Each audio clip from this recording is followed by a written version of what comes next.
납세 의무자 편입니다. 네, 납세 의무자는 우리 소득세가 양도소득세 자체가 세법이 소득세법 안에다가 체계를 넣어놨기 때문에 소득세법에 전체적으로 종합소득, 퇴직소득, 양도소득 큰 세 개의 세목이 다 들어가 있는 겁니다. 그런데 납세 의무자는 양도소득 편에다가 따로 둔 것이 아니라 소득세 편에 공통으로 놔둔 거예요. 공통으로 놔뒀기 때문에 소득세 쪽에서 그대로 가서 준용을 하는 겁니다. 소득세에 나와 있는 것을 준용을 하는데 납세 의무자는 우리가 거주자와 비거주자로 나눠지는데 저주자와 비거주자로 나눈 큰 목적은 뭐냐면 소득세 측면에서 보면은 납세 의무를 제한 납세 의무를 할 것인지 무제한 납세 의무를 할 것인지에 따라서 달라지기 때문에 그러죠. 제한 납세 의무자는 뭐예요? 무제한 납세 의무자는 거주자는 국외 모든 자산에다 과세하는 거잖아요. 대신 비거주자는 국내 자산만 과세하는 거죠. 국내 소득만. 그렇게 해서 거주자와 비거주를 나누는 것인데 우리 양도소득세에서도 이게 굉장히 중요해요. 왜 중요하냐? 물론 국내에 있는 소득만 할 것인지 국외 자산만 까지도 할 것인지에 대한 것도 중요하지만 그거보다 더 중요한 것이 우리 양도소득세는 거주자한테만 적용되는 것이고 비거주자가 배제되는 조항이 있어요. 예를 들어서 1세대 1주택 비과세 규정, 그 다음에 장기보유 특별공제 80% 공제를 받는 특례규정, 이런 거는 거주자에 한정해놨단 말이죠. 그러니까 비거주자면 1세대 1주택 비과세를 안 해준다는 거죠. 그쵸? 그 다음에 장특공제 80%도 안 해준다는 겁니다. 그 다음에 감면규정에서 가서 보면은 대부분의 주택에 대한 감면규정은 다 대부분이 거주자만 해주고 있어요. 공익사업에서 수용된다는 이거는 비거주자까지 해주지만 그래서 비과세나 감면규정, 8년장기 감면도 거주자밖에 안 해준단 말이죠. 그래서 비과세나 감면규정, 특례규정들은 거주자에 한정되기 때문에 거주자와 비과세자의 구분은 굉장히 중요하다. 그런데 우리나라에서 태어나서 우리나라에서 계속 사는 사람들은 우리가 구분할 필요가 없죠. 갈등을 느낄 필요가 없죠. 어떤 사람들이 문제예요? 외국 사람들이 돌아와서 일시적으로 우리나라에 왔다 간 사람은 또 우리가 갈등을 느낄 필요가 없어요. 국외 사람이 국내에 들어와서 어떤 직업을 가지고 계속적으로 수익 활동을 한다든지 이런 경우.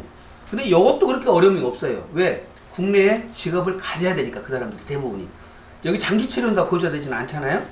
어떤 사람이 제일 고민스럽냐? 해외 이주 갔은 분들. 해외로 이민을 가신 분들이 문제다 이 말이에요. 이분들은 외국에 나가서 시민권을 가졌거나 영주권을 취득했을 때 이 사람들에 대한 거주자 비거주자 판정이 문제가 된다. 물론 외국에 그대로 나가 살아버리면 또 이 사람은 또 문제가 안 되죠.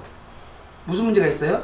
우리나라에다 집을 사놓고 해외 이주를 나갔는데 이 집값이 엄청나게 올라버렸어. 지금 팔려고 보니까 양도세가 많이 나오고서 못 파는 거예요. 그래서 본인들이 비거주자인데 거주자를 만들어야 양도세가 비과세 받을 수 있다는 거잖아요. 그것 때문에 이제 이슈가 된 것이죠. 그런데 이게 원래 이 해외 이주자나 시민권자 영주권을 가진 것은 거주자 비거주를 판정함에 있어서 국적은 의미가 없습니다. 국적은 의미가 없어요. 시민권자나 영주권자라는 것은 판단 기준에 영향을 미칠 뿐이지 시민권자이기 때문에 안 된다, 영주권자이기 때문에 안 된다도 아니에요. 요게 판단 기준에 영향을 미칠 뿐이지 시민권자는 제외하고 영주권자는 제외한다. 이건 아니란 말이죠. 국적이 우리나라 아니기 때문에 아니다. 이것도 아니에요. 그러니까 가장 중요한 거는 국내에 주소를 두거나 거소를 둬야 되는데 이 주소를 두고 거소를 둔 것 중에 주소는 상식이 앞으로 거주하는 거죠. 근데 거소를 둔 경우는 지금 옛날에 우리가 1년 이상 거소를 둔 경우에서 183일로 단축이 되어 있습니다. 단축이. 단축이 돼 있다 보니까 해외 이주 돼 있는 분들이 국내 아파트를 팔려고 하면서 해외에서 이제 은퇴하시고 다른 직업 없으니까 한국 돌아와서 184일만 거소를 두는다면 거주자가 된다 하니까 한국 들어오신 분들이 많다. 이것이 이슈가 돼가지고 지금 사실상 이제 가장 많은 문제가 되고 있는데 그것은 여기서 주소나 거소만 이게 거소만 뒀다고 그래서 거주자가 되는 것이 아니라 이거는 충분 조건이 아니고 필요 조건일 뿐이에요. 필요 조건일 뿐이다. 제일 핵심은 우리가 거주자 판정의 가장 핵심은 납세 의무자의 직업입니다. 직업. 판정 기준에 제일 첫 번째가 직업이다. 두 번째는 가족 관계. 가족들이 어디 살고 있냐. 세 번째는 재산. 예. 재산이 어디에 있느냐. 네 번째는 예. 항구적 거수지. 예.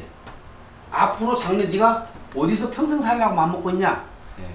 이런 것들을 가지고 종합적으로 판단할 일이지 아까 말씀처럼 183일 잠깐 거수가 뒀다고 해서 거주자가 되는 건 아니다. 그래서 이 부분에 대한 판정을 주의하셔야 됩니다. 실무에서는. 예, 그래서 그 영주권자나 시민권자들이 일시적으로 들어와서 거주자로 판정받는 그런 사례는 예, 쉽지 않다. 그래서 여러분이 실무적으로도 주의하셔야 되고, 두 번째는